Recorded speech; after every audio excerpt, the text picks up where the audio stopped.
Digitech have been synonymous with loopers for a very long time, and in fact the JamMan is one of those loopers that have been around for a long time, and they actually stopped making it about 4 years ago in about 2020. The good thing is Digitech have just come back out and re-released the JamMan, and this is one of the first offerings in that series with a few little modern upgrades that I think are very cool. So let's have a quick history lesson on the Digitech JamMan.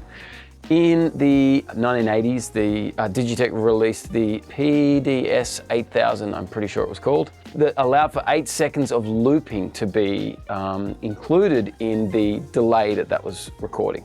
Delays have been used by people like Brian May and Les Paul himself, of course, who invented kind of multi-track recording, have been using this idea of looping things and playing over it, but delays were the way that this was being done. Later on, after this, the Digitech released the first of the JamMans as we know them, which was one of the first, if not the first, non-delay based looping pedals, which meant that it was specifically designed to be looped and to be played over, and it wasn't a delay, which meant that the signal didn't kind of degrade as it went on, which is what happens with the delay. Now here is the JamMan, the Solo HD. A lot of loop pedals are quite big and quite chunky, and the great thing about this new JamMan one is that it is a small boss size enclosure, which makes it able to fit on any pedal boards, or in a way that I think that I would use it, is able to be run off the side of your pedal board and kept in your guitar case for the times that you need a looper, and when you don't need a looper, it just doesn't go on the board. This also has a stereo in and out. It's true stereo. It has the ability to have a foot switch put in, so the FX3X is the Digitech 3-button foot switch that allows you to go through different memory banks that you've saved in here, and some extra features with the looping. It also has an auxiliary input, which is really handy. A lot of people who use loops these days actually use apps like drum machine apps to create drum loops on their live loops to add to the sounds that are being made. Now, the ability to directly plug your loop into that, I think, is really cool. It has the ability to record to a rhythm. You can set to a tempo. Personally, I'm not 100% sure if that's that useful live, because you would have like a click track, but I can definitely understand why there would be people who would want to record, especially practicing to use a loop pedal, using that rhythm track on the looper. And you can just turn the volume of that up and down. You also have a level for the loop. You also have the ability to save via USB and expand the memory via a micro SD card. Because this has, I think, up to 200 memory banks that you can store different loops in, this would be an amazingly good tool if you had, for example, pre-recorded loops that you wanted to store on this and play in your gig. You can have that stored on there via micro SD, and it would be an incredibly useful tool for that. Finally, you can see that I've got two here with me. One of the new features of this that I think is great is the ability to actually sync these. So these can be chained together using a 1/8" TRS jack, and it makes one of them the master loop, and all of these then sync to that master loop, which is very handy if you wanted to record multiple layers of things and say have a drum loop and then record guitar on top of it. That would be really very advantageous. You can chain, I think, maybe 5 or 6 of them together without any issues, but they sound really good. And like I say, the fact that they're full stereo in such a compact pedal is excellent.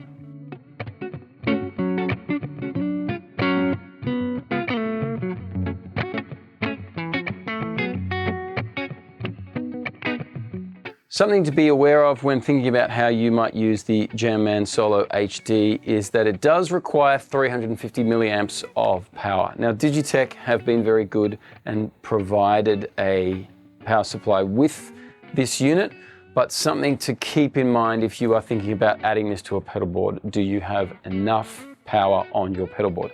The advantage of this and the system of syncing these is if I am running into this and my bass player or my keyboard player is running into that, they are getting two entirely different signals, but they are still in sync.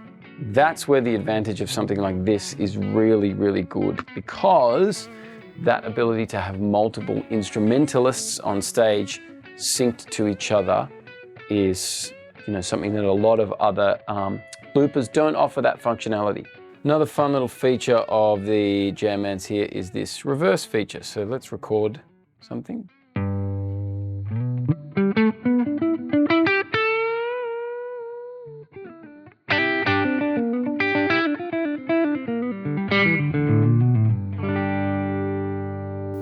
And then we are going to go into this reverse, turn that on, play it all backwards, which is kind of cool in a silly way. But another thing that can be done is that if I stop that and clear that, let's go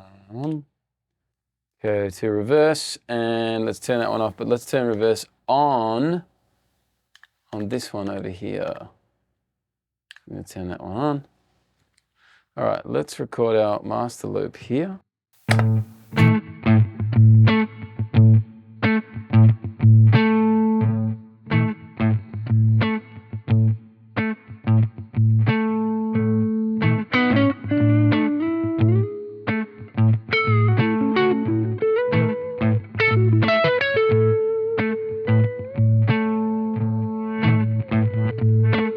Making all of your psychedelic dreams come true.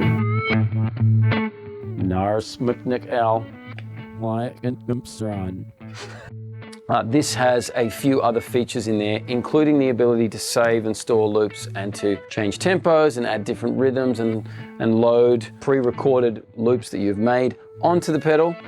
So there's a lot of great things that are available in the pedal, but what that does mean is that I found that there was a little bit of menu diving to figure out how to use the thing, which if you want the simplest looper in the world, maybe this isn't the one for you. But if you do want full stereo capability, high quality audio, and the ability to save a huge amount of pre-recorded loops, check out the JamMan. And of course, if you are in a duo and you are both running loops, when syncing to each other, these two together would work really well. As always, thanks for watching NoiseGate. We will see you next time. And do not forget to like and subscribe. As we all know by now, it helps the channel out and we really appreciate it. And you get to learn about brand new great products like this as soon as they come out. See you next time.